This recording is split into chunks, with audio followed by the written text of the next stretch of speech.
Hi guys, welcome back. We shall now be talking regarding a valvular heart lesion, that is aortic stenosis. The first MCQ to be remembered for this condition is that it is overall the most common congenital heart valvular lesion. I would like to reiterate my statement, like you guys are comfortable with the fact that the most common congenital heart disease is perimembranous variety of VSD. Similarly, here I have said congenital heart valve lesion that we encounter in practice is aortic stenosis. In majority of series, it is a bicuspid aortic valve. In some series, it has been demonstrated to be even a unicuspid aortic valve, whereas normally it should be tricuspid. And on a view, on a actual view, it should look like this. We should be able to appreciate the three cusps of the valve very clearly, like I have shown here, three cusps very clearly delineated. But in patients who are having valvular aortic stenosis on a cross-sectional view, because these cusps are damaged, they could be scarring due to rheumatic process, they could be senile calcification. So you can see that I have shown that the valve is not gonna open properly as well as close properly. So lots of time you will notice that the damaged heart valves could be resulting in combination of two lesions together. That is, first it will not open properly, so aortic stenosis, it will not close properly, so aortic regurgitation could also be concomitantly present in the patient. I have shown a normal valve, a normal tricuspid aortic valve. There are three cusps that you can see of the aortic valve. This is a damaged aortic valve which will have a star shaped configuration. There is a problem with the cusps of the valve. This is damaged cusps of the aortic valve. So there are two problems which are occurring in this patient simultaneously, that is presence of AS and AR. Let's just quickly revise, why do you have valvular aortic stenosis? If you have a pediatric presentation, then it will be bicuspid aortic valve. Another MCQ that I can write while I'm writing this is that this is one of the common lesions that is seen with Turner syndrome. Turner syndrome, the common valvular lesion is bicuspid aortic valve followed by coarctation of aorta.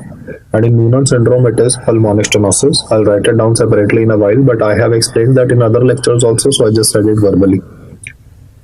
Do not be surprised if he says the word unicuspid aortic valve. That will even cause much more severe degree of symptoms developing in a patient, because the ability of the valve to allow the left ventricle blood into the aorta will be severely hampered. In old age group, this disease will mostly be degenerative calcification. It has been demonstrated in clinical studies that this degenerative calcification is associated with atherosclerosis. You see, atherosclerosis can involve abdominal aorta, root of aorta, coronary arteries. So atherosclerotic lesions can even involve the root of the aorta, including the area where the aortic valve is present. Atherosclerosis is anyway associated with development of calcification. So in these patients, we will be using a CT chest for evaluation. You see, in all valvular lesions, we say echocardiography is the best way. But for aortic stenosis, because there is a calcification in the valve, therefore nowadays we are using a CT chest for better evaluation of the anatomy related to the aortic valve. There will be a fibrocalcification developing in the valve thanks to the atherosclerosis component which is present in the patient. The textbook says that in these patients, there is a differentiation of fibroblasts into osteoblasts. Looks very surprising, but true. He says that as the disease progresses, there is a differentiation of the myofibroblasts or plain fibroblasts into osteoblasts, which start laying bone hair, or they start laying calcified tissue hair, and therefore calcification can be seen in this patient. So a very surprising manifestation of this patient is a bone matrix being deposited and calcification of the valve, and therefore we do not do a balloon valvuloplasty in these patients. If we will do a balloon dilatation, the valve cusps will break, like a biscuit will break into pieces, and those fragments will go into the brain, and that can result in development of stroke in the patient. So in pediatric age group, it is bicuspid aortic valve. In adult age group, it is a degenerative calcification. Coming to the third cause of valvular aortic stenosis, you need to remember rheumatic fever. You see, the problem with rheumatic is just like in mitral stenosis, it can cause a commissural fusion and the scarring of the valve cusps. The combination of the two can result in defective opening of the valve and presentation as aortic stenosis. The normal surface area of the aortic valve is in the range of 2.5 to 3 square centimeter, and if it becomes less than 1 square centimeter, we call it severe. So most patients of aortic stenosis are able to tolerate mild to moderate varieties. They usually present to us when the size becomes less than 1 square centimeter, and you could even be having a coexistent mitral and aortic stenosis. Coming to the fourth cause, there could be radiation as a cause. The radiation was given to a patient of Hodgkin's lymphoma for hilar lymphadenopathy. So mediastinal radiation for hilar lymphadenopathy secondary to Hodgkin's lymphoma, or I can say a patient was treated for breast cancer, modified radical mastectomy was done, but then there was a recurrence of the breast tumor, so radiation to the chest was given. So the fibrosis that has occurred in the aortic valve leaflet secondary to the mediastinal radiation can contribute to aortic stenosis. Very rarely the association can be with Schoen complex. There are two pediatric associations to be remembered for aortic stenosis. One is bicuspid / unicuspid aortic stenosis, and second is aspects related to Schoen complex. There are some components of the Schoen complex which are worth remembering because of the very peculiar names here. And the first association I wanted to remember is the word parachute mitral valve. Now, because we don't read about this terminology routinely, so I just thought I'll just invest about 30 seconds into this just to get the rare facts right. Though I think I would suggest you to focus on common things, no? Like they ask you what is the common presentation of valvular aortic stenosis. In internal medicine, it is geriatric presentation, calcification. Pediatric presentation, it is a bicuspid aortic valve. But yeah, if he says, then you should know that parachute mitral valve is an association of Schoen complex. And the second manifestation of this patient is also very surprising. He will say the word supravalvular mitral membrane. So there are two defects of the mitral valve, which I'll say once again. One would be parachute mitral valve and a supravalvular mitral membrane. And then there would be two problems in the aortic valve of the patient or related to the aortic valve of the patient. One is a subvalvular aortic stenosis.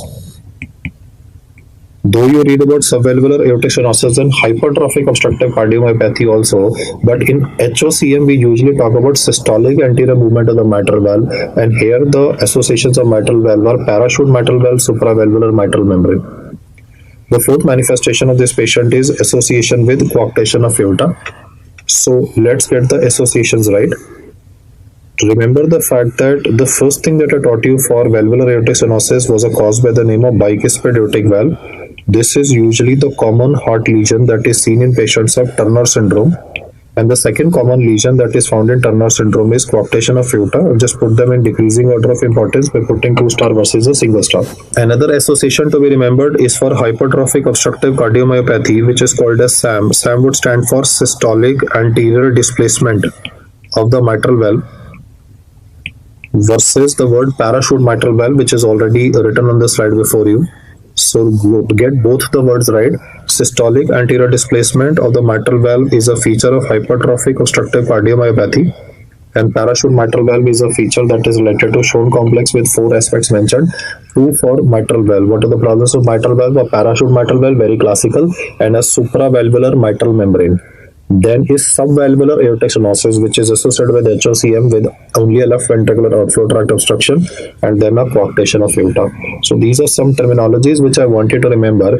And now we will look at the presentation of hypertrophic obstructive cardiomyopathy. Coming to the clinical features of the disease, the gender-wise data would be that male patients are more likely to have this disease as compared to females, and the gender ratio is 2:4:1.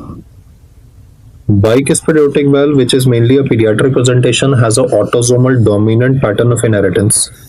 So the same set of symptoms that I'll be just describing to you could be described in a father-son duo or father-daughter duo. The gene involved is called as Notch1 gene. For old age of these patients or the geriatric presentation of these patients, hypertension could be written. Please remember the fact that the hypertension that is described in a question of valvular aortic stenosis is not due to the valvular lesion, but is mainly because of the old age. So it's a comorbid risk factor that will increase the left ventricular hypertrophy of the patient and will put more stress on the patient, contributing to more angina. The clinical symptoms, whether a pediatric or a geriatric presentation, can be remembered by a triad by the name of SAD, where S would stand for syncope. This syncope would be coming on exertion in these patients and is mainly secondary to the fact that there is a fixed cardiac output. So if you expect this person to go upstairs with a backpack on his back carrying 5 kg weight or 10 kg weight, it would be difficult for these patients. So if this is an old man who's carrying a bag of vegetables because the lift in the building is not functioning, he can become unconscious. Alphabet A would stand for the angina component, which is secondary to the LVH, the left ventricular hypertrophy. And in these patients, because of old age again, there could also be triple vessel disease. So it's like a double whammy. Hypertension is worsening the left ventricular hypertrophy. The triple vessel disease is worsening the ischemia of the patient. So angina component in these patients can be fairly severe. And dyspnea is anyway a presentation of any cardiac lesion. And in these patients, that is secondary to the increased diastolic pressure of the left ventricle. Why the left ventricular end diastolic pressure is increased? Well, thanks to the hypertrophy component, the LV-ADP is more. So therefore, the left atrial pressure is also more. Therefore, there is congestion in the lungs and pulmonary edema will translate into dyspnea in the patient. Now, when you will examine this patient, the pulse of these patients will be relatively slow rising. The term that they will use to describe the slow rising pulse would be pulsus parvus et tardus. It can be written vice versa also, tardus et parvus. The basic point is that the English version of the pulse is that it is a slow rising pulse with a delayed peak. This is because there is a fixed obstruction present in the heart of the patient, but the ejection velocity of the heart is definitely increased in the patient. So you will read another terminology, anacrotic shudder. The meaning of the word anacrotic shudder is increase in ejection velocity. Let me just explain this in a different way to you so that this becomes a permanent memory. Let us assume this to be representation of the left ventricle of these patients, which is obviously going to get hypertrophied subsequently. And the orifice of the aortic valve in these patients has become progressively narrowed. The normal surface area of the aortic valve should be in the range of 2.5 to 3 square centimeter. You will say the patient is having severe valvular aortic stenosis when the orifice is less than 1 square centimeter. In some MCQs, he will write the word 0.6 square centimeter per meter square of body surface area because the pressure generated in the left ventricle is higher. So therefore, there will be a lot of turbulence when the blood goes out into the aorta of the patient. So there are two things that I'm saying. I'm saying amount of blood going out into the heart is lesser and slower, but the speed with which it is going, because there are two things, one is volume, second is pressure. So the volume is lesser, but the pressure is increased. Physics, no, the volume is lesser, the pressure is higher. So therefore, in these patients, anacrotic shudder could be present. So either he could write the word carotid thrill just to explain the radiation of the murmur in this patient, or he can write the word anacrotic shudder. But these are very classical words which would help you pick up this particular disease. The apex beat of these patients will always be displaced. It will be rather a double apical impulse, most of the time written. This is secondary to the hypertrophy, that the word would be double apical impulse. The character of the impulse will be heaving. The impulse will hit your finger and will lift up your finger. Please remember, in mitral regurgitation, I've said the word hyperdynamic impulse. That means the impulse is forceful, hits your finger, but doesn't lift your finger. But here, when you are feeling the apex beat, when you're doing a localization of the apex beat, the impulse will hit your finger with force and will also lift up your finger. So we call it a heaving apex beat with the displacement obviously to the left side. And this would be felt in both fifth as well as sixth intercostal space, so double apical impulse. Now let us look at the auscultatory findings of these patients. Coming to the second heart sound of these patients, because the blood will take relatively more time to go out of the heart, so the aortic valve of this person will close later. You see, please appreciate, a volume of blood going out of the heart is lesser, but even that lesser blood is taking more time than you and. Why? Because the orifice is small. So because A2 will be late, the gap between the two will become less than 30 milliseconds. So most of the time he will say the word narrow split second heart sound. Then the gap will become even more lesser, so it might even become single. And in lot of MCQs, he might write the word paradoxical split. Paradoxical split would imply that pulmonic valve has closed on time, but aortic valve will close after it. Normally, aortic closes before pulmonic valve. Here, the pulmonic will close on time and the aortic will close after it. So, paradoxical split. Then these patients will also be having a compensatory left atrial hypertrophy. So the atria of these patients will also be generating more force to push blood in a forward direction. Because of this atrial hypertrophy or the atrial kick, the patient will also be having a fourth heart sound. S4 will be given in the question. If he goes into heart failure, then S3, but initial presentation would be S4, and then we will talk about the murmur. The murmur of this patient will be a ejection systolic murmur. After S1, you have is a development of ejection click. In most of these patients, the ejection click will come closer to S1. That is because since the pressure of the left ventricle will start to increase, therefore, there will be a relatively early opening of the aortic valve. I repeat my statement once again. There is a higher pressure of the LV, the higher pressure will cause an early opening, so ejection click will occur relatively earlier. So most of the time the ejection click tends to, the loud ejection click in the patient can disappear with increase in severity. So therefore, in most of these patients, what happens is that the ejection click comes so close to S1 that the murmur tends to begin right from S1. Then it peaks in the middle of systole and then goes down. So the traditional word for this is a ejection systolic murmur, or is called as a crescendo decrescendo murmur. Most of the time in the exam, they will use the word ESM, that is ejection systolic murmur, for patients of valvular aortic stenosis. Now I want to bring to your attention another fact. In these patients, because of the higher pressure in the left ventricle of the patient, there will also be development of vibrations in the cusp of the aortic valve. You see, I'm saying two things. One, I am saying that blood is going out of the heart. So one, the noise that I'm talking about is due to the turbulence when blood has gone out into the aorta. Second, I'm saying when the blood is in the process of going out into the aorta, there can also be vibrations in the cusp. In these patients, the vibration of the cusp of the aortic valve will result in development of a sound which will usually radiate to the axilla. This can cause confusion with the murmur of mitral regurgitation, which is also a systolic murmur and radiates to the axilla. You see, I'm saying two things. One, I'm saying there is noise created when the blood is going out of the heart. And the second is the vibrations which are produced in the aortic cusp. So let's just write down the theory related to the two aspects that I've just said before you so that we can remember this better. First of all, I have said that the ejection systolic murmur of these patients will radiate to the carotid artery, and we are able to even feel the impulse over the carotid artery, that is called as carotid thrill. The vibrations which are going to be produced in the aortic annulus during the phase of systole are usually going to radiate to the axilla. This can easily cause misdiagnosis with mitral regurgitation, because the murmur of mitral regurgitation is also a systolic murmur that also radiates to the axilla. I want you to understand the fact that there is a terminology by the name of Gallaverdin phenomenon, which you always read in literature of valvular aortic stenosis. What it basically means is that the murmur of aortic stenosis can radiate to the axilla as well. Now, I have said two things which I would like to clarify before you.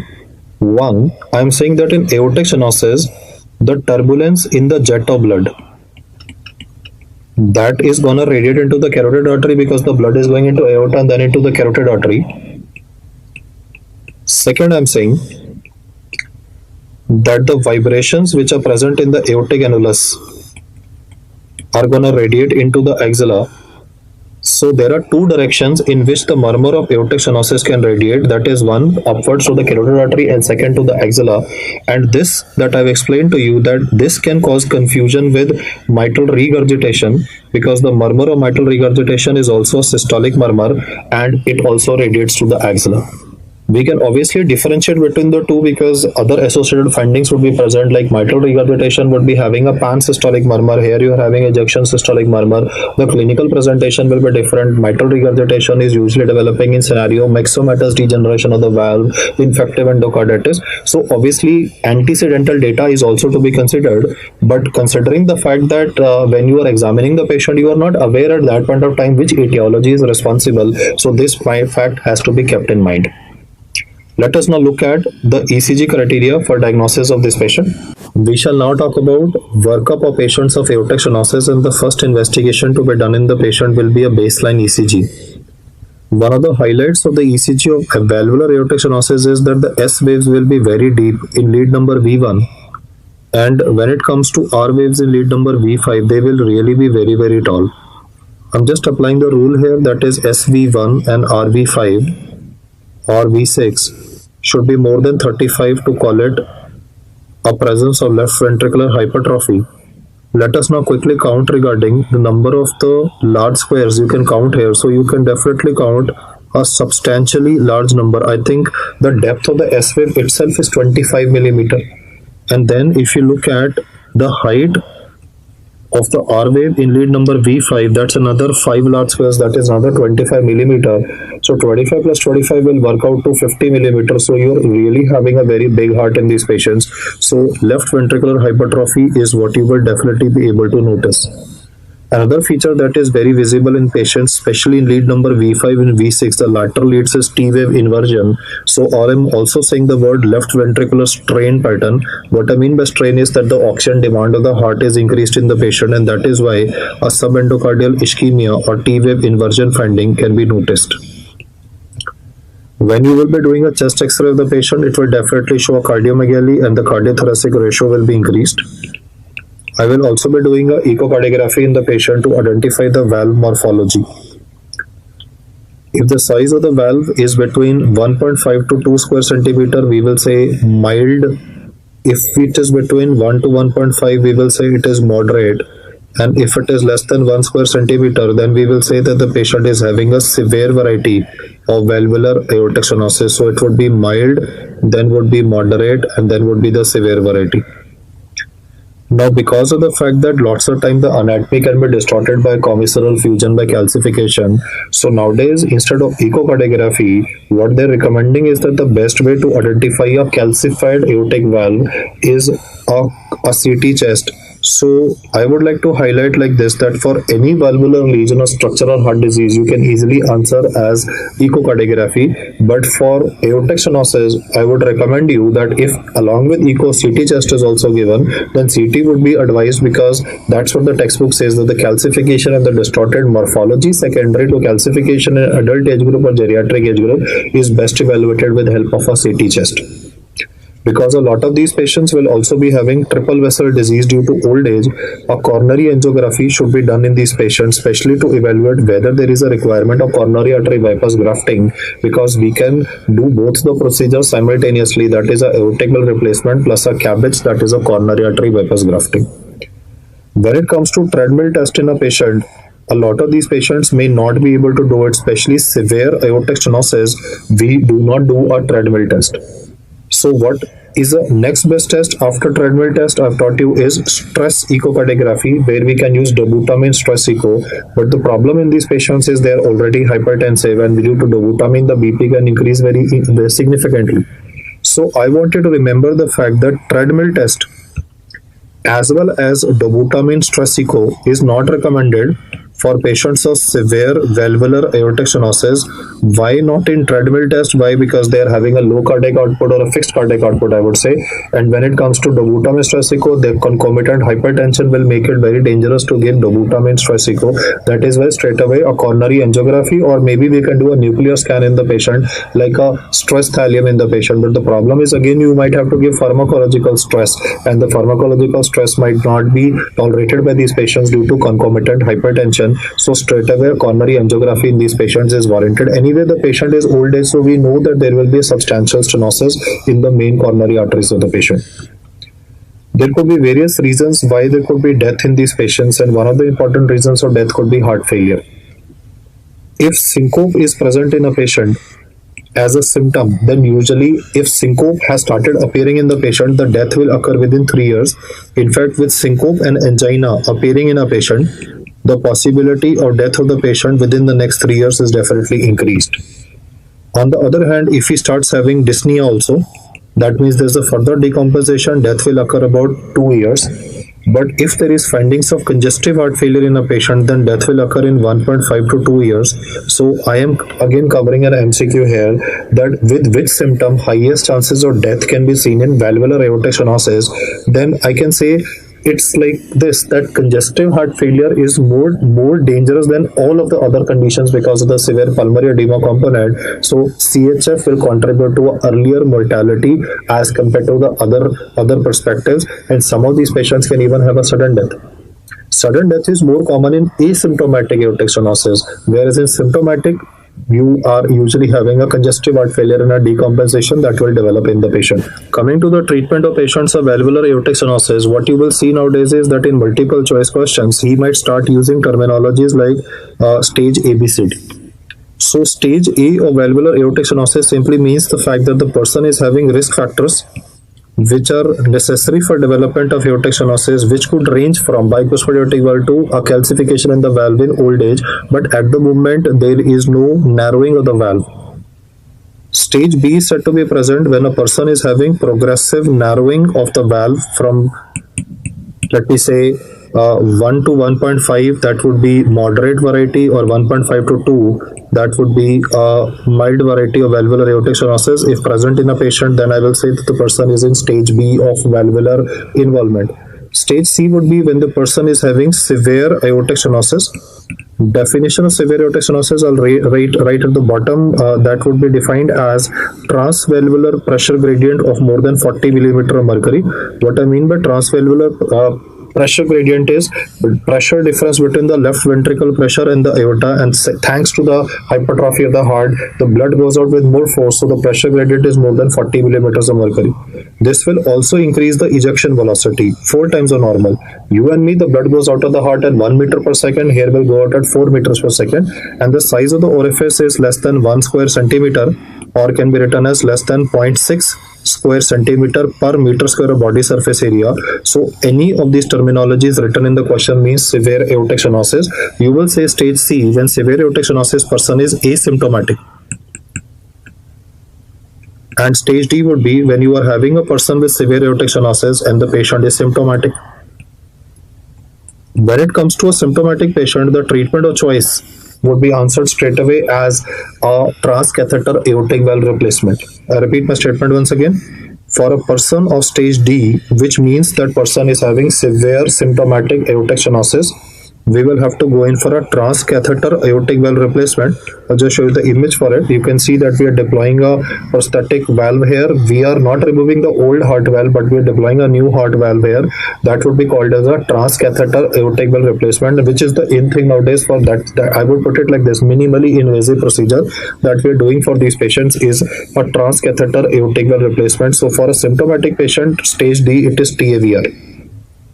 Now suppose he says person is stage C, that means he is asymptomatic. In asymptomatic patient, there must be presence of concomitant risk factors. So what could be concomitant risk factors that could be given in a question?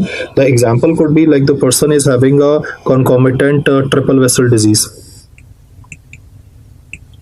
There is a concomitant narrowing of the aortic valve of the patient, or there could be a decreased ejection fraction, like left ventricular ejection fraction is less than 50%. So though the patient is asymptomatic, there must be something extra in the heart for you to think in terms of a TAVR in the patient. So the treatment of choice for the patient is obviously going to be answered as transcatheter aortic valve replacement. The indications for treatment are not only the symptomatic severe aortic stenosis patient is to be treated, but even asymptomatic patient has to be treated, but asymptomatic only when there is a pressing need for it, like a low ejection fraction, concomitant triple vessel disease present in a patient, and coronary artery bypass grafting might even be required in these patients in a single sitting, which would obviously require the patient to be admitted for a relatively longer duration. Now, what is the treatment for hypertension of these patients? Then standard ACE inhibitors and beta blockers are to be given, but we have to keep a watch on the dosage because already these patients are having a limited cardiac output. So I don't want to be too aggressive in treating hypertension and end up with development of increased episodes of syncope in the patient. So hypertension is definitely to be treated, but obviously with a watch on the dosage. And statins are also recommended for these patients because a lot of them are having a triple vessel disease. They did a study to find that does statin reduce the progression of stenosis of the aortic valve in old age? The statins have not been shown to reduce the progression of the calcification of the valve. Why am I saying with calcification? Remember, right in the beginning I told you that atherosclerosis of the root of the aorta can involve the aortic valve, and therefore the aortic valve starts getting deformed, and later on there is a calcification because the fibroblasts differentiate into osteoblast and they start laying bone. So they did a proper control trial to see that does statin because statins anyway reverse atherosclerosis. Does it reduce the progression of the calcification of the valve? At the moment, the data says no, it does not reduce. So statins are being given to these patients not for reducing the progression of the calcification, but for the concomitant risk factor of triple vessel disease. And we can obviously calculate the Framingham heart risk 10-year mortality with the online calculator, which if more than 10% anyway, statins are to be given. Considering the old age, that would definitely be a high possibility in the patient. So medical management has limited role in these patients. Competitive sports, marathon running, joining a gym, etc. at this age is not recommended because the cardiac output is limited, and TAVR or transcatheter aortic valve replacement is the treatment of choice for patients with valvular aortic stenosis. So thank you so much for listening, and continue listening for further information. Keep on upgrading your knowledge because knowledge is power for you. Thank you.